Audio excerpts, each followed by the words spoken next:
Hello everyone. आज की जो स्टोरी है इसका नाम है naughtiness is harmful. Short story है, छोटी है, लेकिन काफ़ी सारे वोकैबलरी है इंग्लिश की, काफ़ी सारे वर्ड्स है, उनका मीनिंग भी जानेंगे हम, मतलब भी समझेंगे और कुछ ग्रामेटिकल पार्ट आएगा तो उसको भी हम देखेंगे। जो इस स्टोरी में आएगा वो ही ग्रामेटिकल पार्ट देखेंगे। ग्रामर तो बहुत ज़्यादा होती है, बस स्टोरी से जुड़ी हुई ग्रामर हम समझने वाले हैं थोड़ी बहुत, ताकि वो इस स्टोरी के साथ में आपको मेमोराइज भी हो जाए। Naughtiness is harmful. नॉटीनेस का मतलब होता है शरारत। अगर यहाँ पर होता नॉटी तो नॉटी का मतलब होता है शरारती, ठीक है, और नॉटीनेस का मतलब शरारत। इज़ हार्मफुल, हार्मफुल का मतलब होता है हानिकारक, ठीक है। अब शरारत क्या है? हानिकारक है। हानिकारक है, इज़ का मतलब है। तो ये तो है टाइटल स्टोरी का। स्टोरी क्या है? A man used to move from village to village with his team of a goat, a monkey and a snake to entertain people. अब यहाँ पर यह आया है used to, ठीक है। अब एक ग्रामर का पोर्शन है, कोई सेंटेंस हम used to को लेकर बनाते हैं तो कैसे क्या बनाते हैं, चलिए। यह है used to। अब यहाँ पर कैसे इसका यूज़ होता है, जैसे कि पुरानी आदतों को बताने के लिए, पुरानी कोई हमारी आदत होती है ना, हैबिट, उसको बताने के लिए हम यूज्ड टू का प्रयोग करते हैं। तो प्रेजेंट में भी इसका यूज़ होता है, लेकिन यहाँ पर हम पास्ट की स्टोरी पढ़ रहे हैं तो यहाँ बस इससे जुड़ा हुआ पास्ट के आधार पर ही मैं यहाँ पर समझा रही हूँ। प्रेजेंट में भी इसका यूज़ होता है, ठीक है। पुरानी आदतों को बताने के लिए यूज्ड टू का प्रयोग किया जाता है। जैसे कि एग्जाम्पल क्या है? मैं रोज़ क्रिकेट खेलने जाया करती थी या करता था, ठीक है। रोज़ क्रिकेट थी है, पास्ट की बात हो रही है, और हैबिट है यानी रोज़। तुम रोज़ घूमने आया करती थी, रोज़, ठीक है। रोज़ क्या करने? घूमने आया करती थी, तो ये भी पुरानी आदत है। अब सब्जेक्ट जो है ना, पास्ट में विशेष कार्य को किया करता था। यहाँ पर जो सब्जेक्ट होता है ना, कर्ता, काम करने वाला, पास्ट में किसी काम को करता था और अक्सर वो ऐसा कार्य किया करता था, ठीक है, डेली रूटीन में किया करता था। और लास्ट में क्या होता है, ऐसे सेंटेंसेस के, अगर ऐसा सेंटेंस हमको इंग्लिश में बनाना होता है तो आ करता था, लास्ट में ऐसा साउंड आता है, आ करती थी या आ करते थे, ये आते हैं क्या? आ करता था, आ करती थी, आ करते थे। इस तरीके से किसी भी काम को करने के आदि, मतलब कोई भी काम, उसको कोई भी पास्ट हैबिट, उसको करने की आदत, वहाँ पर हम यूज्ड टू का यूज़ करते हैं, इस्तेमाल करते हैं। तो एग्जाम्पल और बता देती हूँ, जैसे कि राम रोज लेट आया करता था। राम क्या? लेट आया करता था, आदत थी उसकी। Ram used to come late daily, ठीक है। फिर नेक्स्ट क्या है कि सीता घूमने जाया करती थी। सीता घूमने जाया करती थी, आ करती थी आ रहा है ना लास्ट में, तो used to. Sita used to go for a walk. तो ये है यूज्ड टू का यूज़ पास्ट में। तो आई थिंक ये आपको क्लियर हो गया होगा। अ मैन यूज्ड टू मतलब, यूज्ड टू मतलब आदि होना। मूव, मूव यानी एक स्थान से दूसरे स्थान पर मूव करना, जाना होता है ना, फ्रॉम विलेज टू विलेज, एक गांव से दूसरे गांव मूव करता था, जाता था। अ मैन, एक मैन, आदि था इस चीज़ का, ठीक है। विद हिज टीम, विद मतलब साथ, हिज यानी उसकी जो टीम होती थी ना, उसके साथ।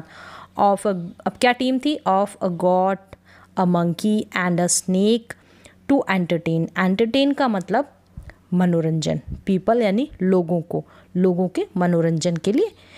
एक आदमी अपनी टीम, एक बकरी, एक बंदर और सांप के साथ गांव गांव जाकर लोगों का मनोरंजन किया करता था। यूज्ड टू, ये उसकी आदत थी, पास्ट हैबिट थी।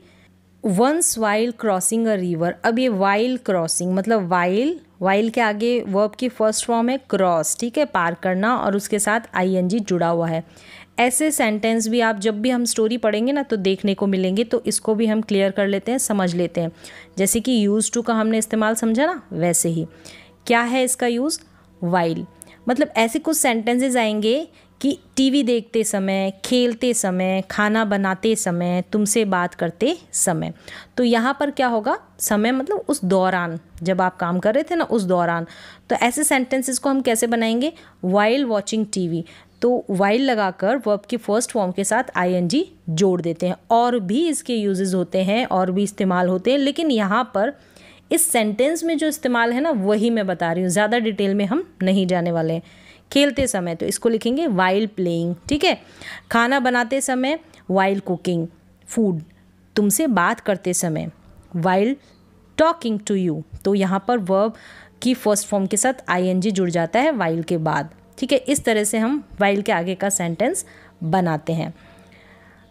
क्या है, once while crossing a river, past में इसका यूज़ करते हैं इस प्रकार से हम, ठीक है। आगे क्या है कि वाइल क्रॉसिंग अ रिवर, यानी कि रिवर को पार करते समय, ऐसे बोल सकते हैं इसको कि रिवर को, नदी को पार करते समय या दौरान, ठीक है। वाइल का वैसे हिंदी मीनिंग होता है दौरान, के दौरान। ही बैलेंस्ड, ही यानी वह, बैलेंस्ड मतलब संतुलित। द स्नेक मतलब दो काम साथ में करता है। क्या कर रहा था, वो नदी को पार कर रहा था और पार करते समय बैलेंस्ड कर रहा था स्नेक की बास्केट को, जो सांप है ना उसकी, क्योंकि सांप बास्केट में ही होगा ना, तो बास्केट को ऑन हिज हेड, जो कहाँ पर थी, उसके हेड के ऊपर, यानी सर के ऊपर थी, सर पर थी सेट। अब यहाँ पर सेट का मतलब होता है बैठा। अब सेट की यहाँ पर मैंने तीनों फॉर्म मेंशन किए, क्योंकि कई बार क्या होता है कंफ्यूज हो जाते हैं, तो इसलिए मैंने साथ ही में दे दी है कि सिट सैट सैट, ये फर्स्ट सेकंड थर्ड। सिट यानी बैठना और सैट मतलब बैठा, पास्ट फॉर्म है ना। The monkey on his shoulder, monkey बैठा था कहाँ, हिज यानी उसके शोल्डर पर, कंधों पर, कंधे। Guided the goat with his hand, hand से गाइड कर रहा था, ठीक है, बता रहा था, या फिर मार्ग, हिंदी में बोल सकते हैं मार्गदर्शन किया जा रहा था कि किस तरीके से उसको जाना है, इस तरह से, ठीक है। क्या है अब यहाँ पर, once while crossing a river, मतलब कि एक बार नदी पार करते समय वह अपने सिर पर, वंस यानी एक बार हो गया ना, वाइल क्रॉसिंग अ रिवर, नदी को पार करते समय वह अपने सिर पर, तो सांप की एक टोकरी थी उसका बैलेंस बना रखा था, ठीक है।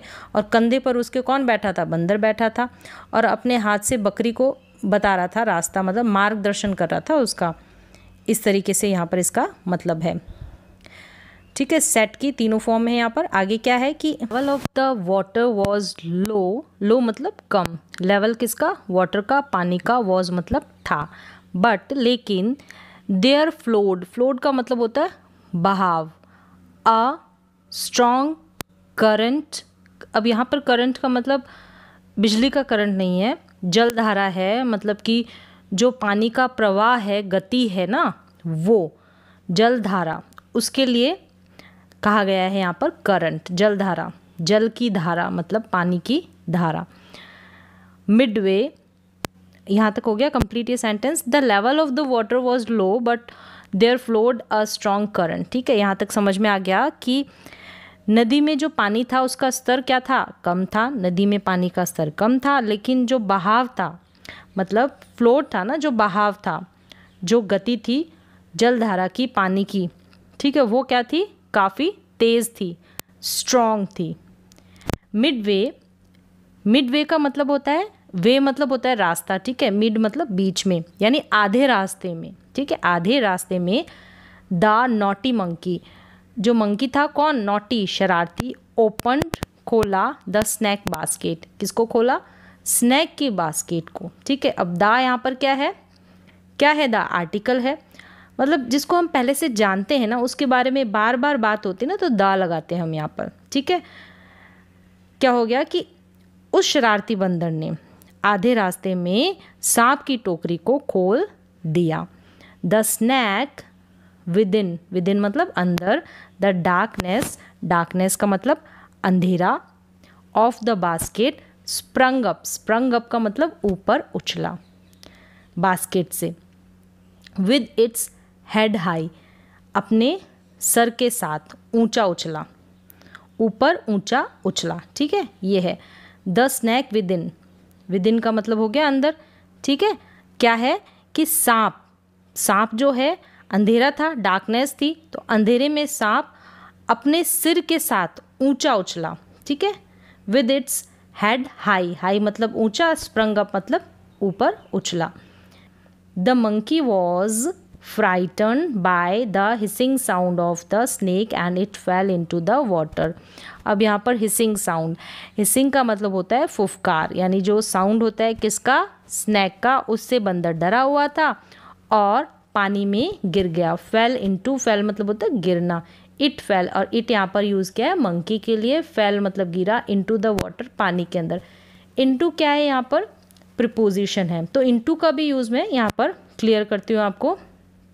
जैसे कि इनटू का यूज़ हम कब करते हैं, इसका प्रयोग हम मूवमेंट बताने के लिए, एक जगह से दूसरी जगह पर जाने के लिए जो मूवमेंट होता है ना, गति होती है, तब हम इनटू का यूज़ करते हैं, खासकर कि उस वर्ब के साथ जिसका उपयोग हम वाक्य में मूवमेंट दिखाने के लिए करते हैं। जैसे कि कक्षा में जाओ, ठीक है, अब जाओ यहाँ पर वर्ब है ना गो, अब गो द क्लासरूम तो नहीं बोलेंगे, इनटू प्रीपोजिशन जोड़ देते हैं, तो मतलब है कि एक जगह से, जिसको भी हम कह रहे हैं वो एक जगह से दूसरी जगह तक मूवमेंट करके क्लास में जा रहा है, ठीक है, गति करके जाता है। मूवमेंट जब होता है ना तब इनटू प्रीपोजिशन का यूज़ किया जाता है। जैसे कि वह कमरे में चली गई, अब खड़े खड़े तो नहीं चली गई ना, कहीं पे बैठी होगी फिर वहाँ से उठकर वहाँ तक गई है ना, चलने की गति हुई है, यहाँ पर क्या है, मूवमेंट हुआ है ना, तो इसलिए यहाँ पर इनटू का यूज़ होगा। जैसे कि she walked into the room, she walked into,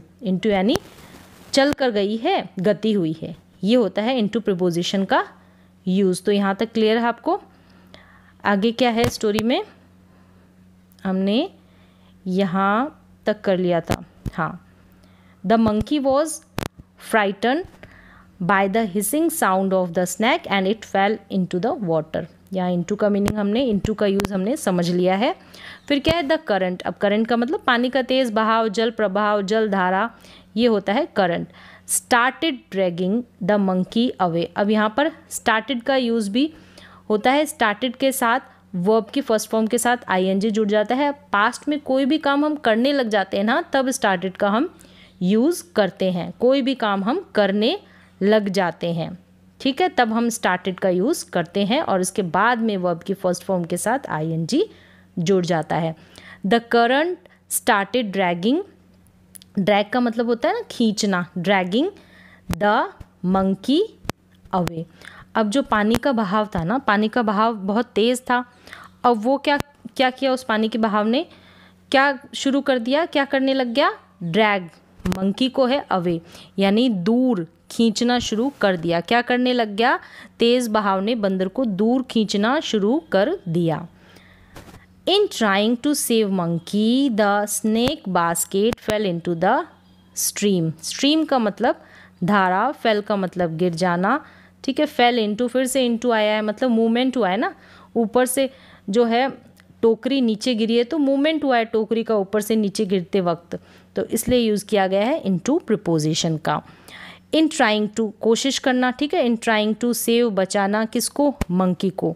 अब क्या है कि तेज बहाव था पानी का, बंदर को बचाने की कोशिश या प्रयास में सांप की जो टोकरी होती है वो उस स्ट्रीम में, स्ट्रीम का मतलब धारा, पानी की जो धारा होती है ना, उसमें गिर गई बचाने के प्रयास में। इन ट्राइंग टू सेव, बचाने की कोशिश में, बचाने के प्रयास में, इन ट्राइंग टू सेव ऐसे यूज़ किया जाएगा इसका, इन ट्राइंग टू सेव का।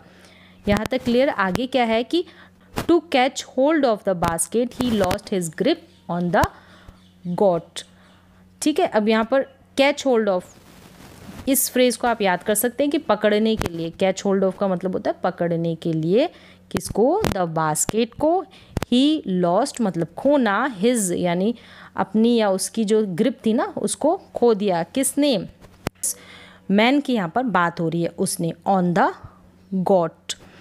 टोकरी को पकड़ने के लिए बकरी की जो बकरी को पकड़ रखा था ना, बकरी की अपनी पकड़ को उसने लॉस्ट कर दिया यानी खो दिया, ये है यहाँ पर इसका सेंस। आगे क्या है, विद इन फ्यू सेकेंड्स। अब विद इन फ्यू सेकेंड्स का मतलब है कुछ ही सेकेंड्स में, कुछ भी नहीं है, कुछ ही सेकेंड्स में। विद इन फ्यू सेकेंड्स का मतलब है कुछ ही सेकेंड्स में क्या हुआ, the current carried away, current, current का मतलब वो पानी का जो तेज़ बहाव था, कैरीड अवे, कैरीड अवे का मतलब होता है बहा ले जाना, बहा ले जाना, पास्ट फॉर्म है ये, कैरीड अवे बहा ले जाना, ऑल थ्री, पानी का बहाव तेज था और कुछ ही सेकेंड्स में उनको बहा कर ले गई। किनको? ऑल थ्री, उन तीनों को। ऑफ हिज कंपेनियंस मतलब कि तीनों साथियों को अपने साथ ले गया। पानी का जो बहाव था वो तेज़ था इसलिए। ये है स्टोरी। तो क्लियर हो गई होगी। करंट, जैसे ये न्यू न्यू मीनिंग्स है ना, करंट का मतलब होता है पानी का जो तेज़ बहाव होता है ना, उसको हम इंग्लिश में करंट बोलते हैं। कैरीड अवे, बहा ले जाना, पास्ट फॉर्म है। कैच होल्ड ऑफ, पकड़ने के लिए, इस तरीके से। तो काफ़ी सारी वोकैबलरी है, वो हमको स्टोरी पढ़ने से ही हमारी इम्प्रूव होती है, हमको मेमोराइज रहती है। तो ठीक है, आज के लिए बस इतना ही। तब तक आप भी कीजिए प्रैक्टिस।